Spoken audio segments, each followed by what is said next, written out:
Fala galera iluminada, tudo bem? Eu sou o Bruno Mantovani e bem-vindos a mais um Luz, Decor e Ação. Hoje o tema é Mini Spot, ou pode se chamar de Concentra RM3. Então aqui o nosso amigo Rafael Portinar. Bruno, você poderia falar do uso da lâmpada RM3, sua utilização e se algum spot se encaixa nessa lâmpada? Lâmpada RM3 é basicamente essa lâmpada aqui, ó. Essa aqui é uma lâmpada incandescente, basicamente Osram e Philips aí que comercializava ela, tá? Existe ou existia, né? Ainda tem algumas, tanto no 110 como no 220 volts, de 40 watts o consumo ou 60, tá? Ela é uma evolução da incandescente pela seguinte forma. A incandescente eu tinha um formato ali redondo, tradicional, né? E ela espalha a luz para todos os lados. Quando eu vim com a RM3 e até determinadas marcas a gente falava de mini spot ou concentra, porque quando a gente fixou na cabeça que o spot é algo direcionado, basicamente esse tipo de peça que a gente chama de spot, tá? E essa aqui a gente também chama de spot de embutir, tá? Então é uma lâmpada para spot, então ficou, e o soquete é 27, o mais usado, então ficou a lâmpada para o spot, mini spot. Eu tenho uma parede aqui com refletor, então o que acontece? A luz, eu tenho filamento de tungstênio, como a gente comentou aqui dos tipos de lâmpadas, desde o Thomas Edison que inventou a incandescente e tudo mais, eles se aquecem. Rola a incandescência que aquece, emite muito calor, tem muito desperdício de energia, de luz. Eu preciso que essa lâmpada, essa parte transparente, ela existe para jogar o calor para trás, porque imagine, 60 watts, parece que não, mas é bastante coisa.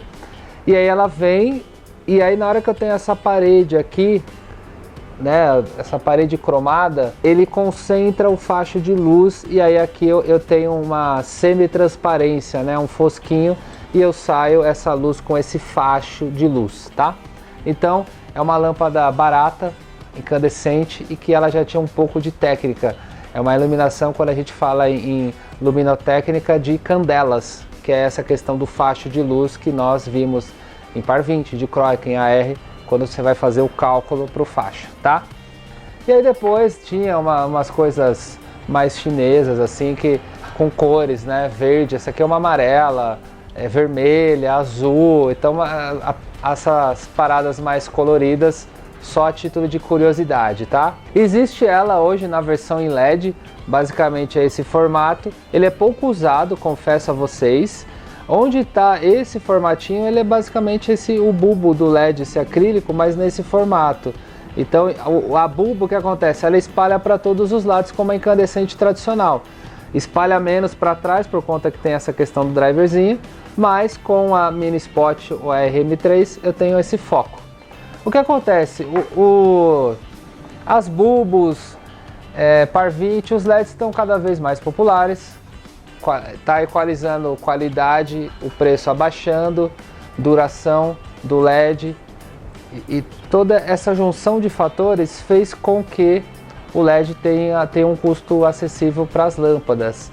E uma das lâmpadas campeãs de vendas mesmo, de aplicações, é a par 20. Então se você pegar a par 20 com a mini spot, elas são muito similares. Quando a gente fala de spot, principalmente de embutir, a par 20 ela fica com um acabamento melhor, porque ela ganha no minimalismo e o valor é basicamente o mesmo.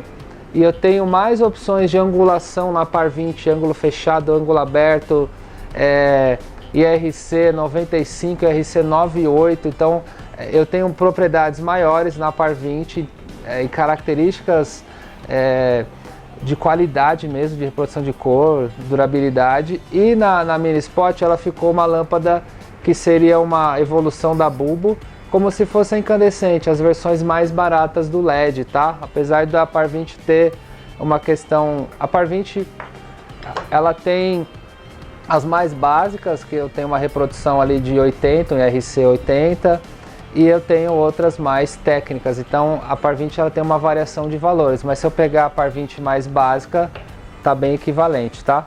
Então só a caráter aqui de exemplo, ó, eu tenho uma aqui de Tá vendo? Sai uma luzinha para os lados, que era para a questão da dissipação do calor, e ela joga o facho direcionado. Para o lado não tem, ela não emite luz para cá. E aí, ó, rosquei 27. Eu vim aqui no spot, ó. Ela se acomoda bem, ó. Legal, tem o direcionamento. Quarto, meu, lembra? O quarto de casa, quarto do meu primo, era tudo esses spots assim, com 1, com 2 ou com 3, direcionando e iluminava tudo. Depois a coisa começou a ficar feia quando era o apagão, aí começou a colocar as fluorescentes, só a título de curiosidade. Aí tinha umas grandonas, ficava pra fora, horrível, horrível, horrível, pra não falar. Então foi tirando o efeito e veio pela economia. Se você usa assim até hoje, comente aqui, ó. Eu uso assim, ó, sou raiz aqui da época do apagão. Aí eu pego aqui, ó, um spot de embutir. Ó, até legal que você vê aqui do lado, ó, como que rosqueia. E ele tem uma leve regulagem, ó, tá vendo? Então na hora que você for pôr, você ajeita. Ó, e a peça fica rente, ó, a lâmpada, ó, ela não fica sobrando, tá? Ó, se você olha de lado, de frente, eu tenho um acabamento bacana nisso. Agora, quando eu coloco a mini spot, acontecia muito de ela ficar a rebarbinha para fora. Então essa questão estética também é bastante utilizada e observada pelos arquitetos, design de interiores e também os clientes, tá? Os clientes estão cada vez conhecendo mais. Tem bastante, vai atrás do conteúdo e quer o melhor possível. Ó. Basicamente o que acontecia, a mini spot é que esse aqui ainda consegue trazer para trás. Mas se eu trago para trás, eu estou sobrando espaço aqui na borda. E muitos deles, dependendo do tipo, acontecia isso aqui, ó. Ele ficava essa parte da angulação para fora, ó. Tá vendo? Então tinha gente que não gostava. E aí tinha gente que pegava, não, o preço é metade do preço da Par 20, 1/3, sei lá, se a Par 20 é que faz muitos anos, né, mais de 10 anos atrás, pegar um valor de hoje, se a Par 20 custa 20 reais, essa aqui custava 7, sabe, era 1/3 do valor, então pelo preço, o cara, não, então tá bom, aqui eu vou usar a mini spot, ali na minha sala que eu vou receber os amigos, eu uso a Par 20, e aí fazia esse lance. Então aqui só para mostrar um pouquinho da questão do efeito, né? Tanto a mini spot como a Par 20 que estamos apresentando aqui, ela tem o efeito do facho de luz, ó. Então ela vai fazer, tá vendo? Eu tenho um facho de luz, eu tenho uma bola de luz, dependendo da distância vai aumentando, aquela aulinha da angulação de luz, tá pessoal? Ó, e aí eu tenho esse facho. Tem um facho que direciona para algum objeto, para alguma coisa, tá vendo? Ó, eu tenho um direcionamento que eu vou valorizar algo, ó. Então a mini spot ela foi basicamente a primeira tecnologia, a primeira lâmpada pensada nessa questão do direcionamento do facho de luz, e ela se apropriou de alguns nomes, né? Talvez seja uma das lâmpadas que tenha mais nomes aí, né? Ela tem o RM3, que é a parte técnica, mini spot, que ficou o nome popular. Ela se apropriou, era a lâmpada para spots. Se inscreva no canal, semana que vem tem mais. Obrigado!